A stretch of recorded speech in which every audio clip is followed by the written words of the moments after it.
Welcome back into the drive with Tim Donnelly here on 99.9 The Fan. We are now joined by the Empty Netters podcast, Dan and Chris Powers from the Almost Friday Media.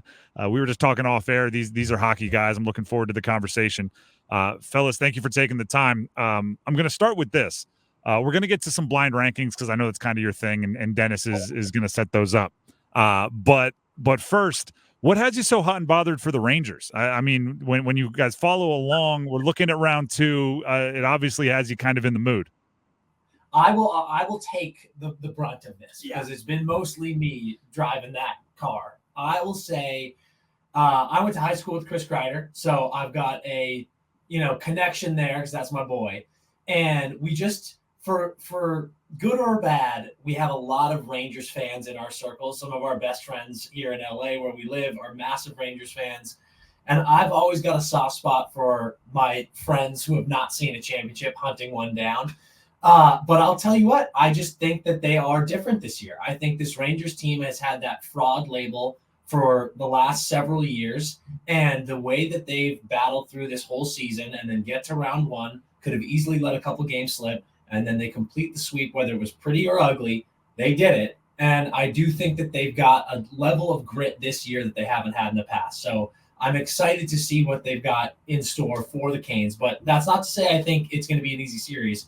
I said this was definitely going to be the second round matchup, and it's going to be a bloodbath one way or the other. Yeah, and what I'll add is it's been a journey for us, for the Rangers during the regular season, because we'll say, I was joking on a Instagram Live the other day because a bunch of Rangers fans come on being like, oh, here, these guys hate the Rangers. Here we go again.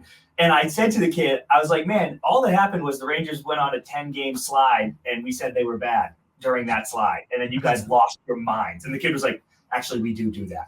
Like, you know what? There we go. Those New York fans. They are lunatic fans, for sure. I do have to push back. I asked you what it got you so hot and bothered about the Rangers, and your response was, well, we're from L.A., which is or we're out here in L.A. with a bunch of Rangers fans out here. Give us the like. Yeah, we live in LA. We grew up in Maine, so we're Bruins fans by the New England standards. But I mean, yeah, man, LA is the most transplant city in the world. Yep. So yeah, we've got plenty of Kings fans as well. But the people that we end up around, a lot of them happen to be Rangers fans. Empty Netters podcast, joining us here on the drive with Tim Donnelly, Dan, and Chris Powers. I was on you guys' Twitter right before we started this conversation on the show pod Twitter. And 16 hours ago, you tweeted, Carolina is a wagon. Oh my God. I just want to know, like, what exact play or what did you see that spurred that one? Because I'm going to force you to say something nice about the Canes here. Absolutely. Listen, we're high on the Canes. That tweet came from, I love how they've had a couple of times in this series where the game gets tied up or maybe they're losing and then they just come right back. And it's that level of security and calmness that this team has when they're down, when they're tied, or when they're getting outplayed, outshot, which has happened a couple times in this series.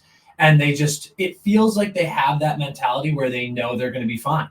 And I think that is the testament of a really, really solid team.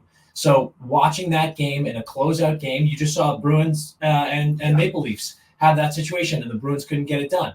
Here the Carolina Hurricanes are in a closeout game. It gets tied up. You're playing a desperate team, and they just very calmly were like, yep, it's fine. Let's get into the third period and let's take care of business. And then they do that immediately. Jack Drury decides he wants a little family reunion with Chris and sends them straight to the second round. So you love to see it. Yeah, and you just brought up Dennis's guy, Jack Drury. He's known around here as the Jack Drury guy. I love that. Dennis, the OD zone draw into a goal 10 seconds later is just a thing of beauty, my man. I was losing my mind. I mean, that's the thing. Like, that's a Rob Brind'amour special. That's how he dreams at night. It's like defensive zone, face-off wins, strike down the ice, goal. Like, he dreams of those things. That's what he does. So, by the way, I think we're all in agreement. Canes in 6, right? Mm-hmm. Canes in 6. It's good. Listen, we're gonna do our preview. I don't want to give away our pick just yet. You guys, for all the radio listeners, both of them at the exact same time just showed their palms like I'm innocent. Like, was it like they didn't foul in basketball? It wasn't me. Both of them instinctually. But I want to say this: it's going to be an incredible series that, in my opinion, from our Rangers fan LA circles or whatever, maybe aren't taking seriously enough. It just feels like you guys were wire to wire the whole that last third of the season. It was that one game in March, the 1-0 game, that pretty much was the difference in seeding, you know. And every Rangers fan I'm talking to is like, man, the Panthers are going to be tough in the Eastern Conference Finals. And I'm like, hey, buddy, you have a tilt on your hands in round 2. So I'm concerned with the cockiness coming from New York for this next round. Yeah, I think it's going 7 because I think both of these teams are just so good, so deep. And I honestly, I feel like it's one of those things where I'm waiting for the eve. The night before is when I'm going to know what I think is going to happen in that game 7. But I do think we have a 7-game series coming for us. Maybe you can help us kind of answer. Maybe you already alluded to it, but one of the things I'm looking for the Canes, because they're a team that's been growing the past few years and they, you know, haven't gotten over the ultimate hump, is like what's different about them this year. So as someone watching from kind of more of an outsider perspective, right? We have people that we know as the Jack Drury guy. Like we're in this thing deep. From the outside, like does this year's Canes team seem different than the ones of the last couple of years that couldn't get over the ultimate hump? I think so. For me, it's this Canes team. When a team, I'm a sucker for that. You know, the team that loses in the final, you just want to get back there so badly. That's why I like Florida a lot this year. But the Canes have been dealing with this Eastern Conference Finals thing for a long time, and it can go one of two ways. You can be like, we're cursed, this is over. See Toronto maybe or something, or you can have a Rod the Bod behind the bench guy that's like, we will stop at nothing to get here. Okay. And for me, there was always 2 things for the Canes. One was goaltending, and that's not even a knock on Freddie or Ranta. It was just like, it wasn't the elite level. And then 2 was just elite scoring. And you added Jake Gensel, and you have people like a Seth Jarvis, who's a 33. What do you finish with? You know, he's a 30-something goal guy now. So for me, the scoring is there. There are guys that can create out of nothing. And you're getting incredible goalie play from Freddie. Will it continue? I don't know yet. But if it does, you've checked my 2 boxes, and now that's what's different. Yeah, I always look at this team as having one of the best defensive cores in the NHL, and that's always going to carry you through the regular season with a very good record, which is exactly what they did again. That depth scoring, and there's just guys who've taken that next jump. Jarvie is a great example. Svechny being healthy going into these playoffs is absolutely massive. And I do want to give flowers to Piotr, man. I mean, like that was just such an unbelievable stand that he gave when Freddie went out. And seeing Freddie come back, there's almost something to be said about that break in the season when he was dealing with that health stuff. He's almost fresher now, and he was so good to close the season. He's been so good in these playoffs that I am like, damn, this like he's streaky. He's never. I would even say that Freddie's never even above average. He's a really good goaltender, and when he is playing his best, he's phenomenal, and he's playing his best right now. I thought it was great when he didn't flinch after he tripped on that game-tying goal last night. He literally fell down, and I was like, oh my God, this is the beginning of the end. And then he just laser focus all third, locks it down. Yeah, and I mean, you look he only gave one. Yes. Yeah. You look at deadline moves, and you just, if you want to go on a cup run, if you want to go on a deep run, you need your deadline moves to perform. And, you know, look at Kuzi and Gensel, and it's like, they are performing. So this team's they have the jam, and that's exciting. Empty Netters podcast joining us here on the Drive with Tim Donnelly. Check it out everywhere podcasts can be found. Dan and Chris here with us. I teased that we're going to do some blind rankings. I know that's your thing. Dennis has set it up for it. Are you guys ready to roll? I'm ready. Are you playing too, Tim, or just us? Just you. Just you guys. Okay.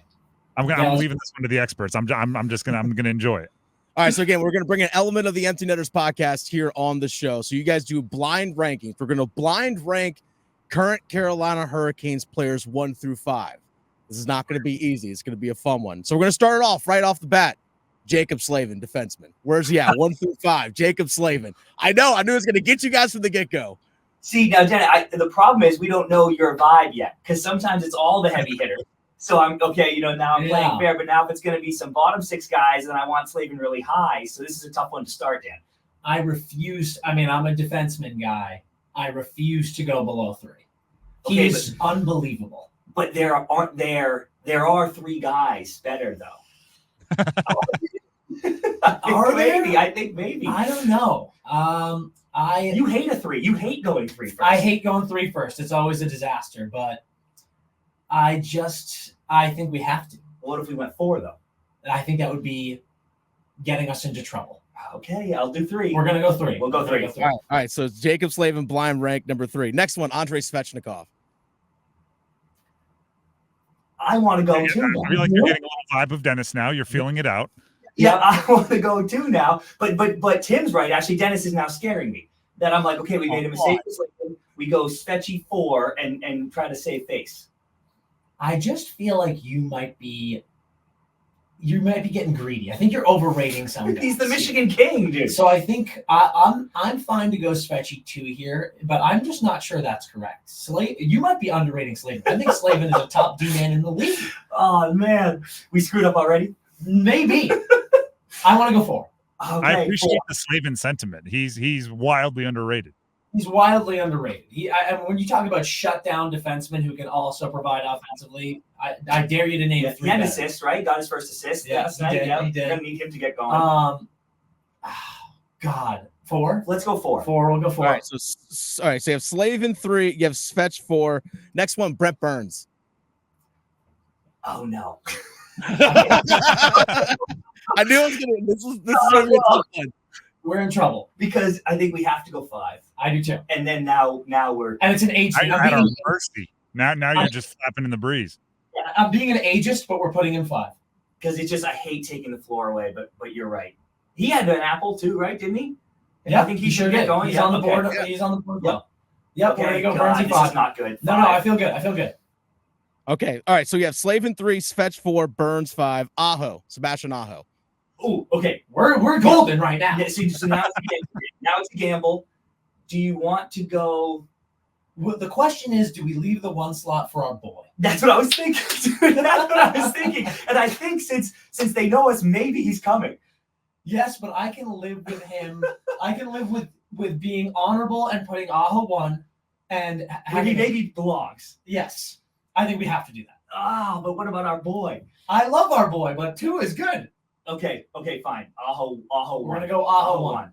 All right. That means last one, Seth Jarvis. Yeah, okay, that's fine. Seth, I'm sorry. I wish we had you 1, but a respectable 2. The fact that he now knows we acknowledged we wanted to leave 1 open for him is listen, that's a good list. That went pretty well. Yeah, hey, that's one of the better ones we've ever done, actually. Yeah, your blind ranking, you have Aho 1, Jarvis 2, Slavin 3, Svech 4, Brent Burns 5.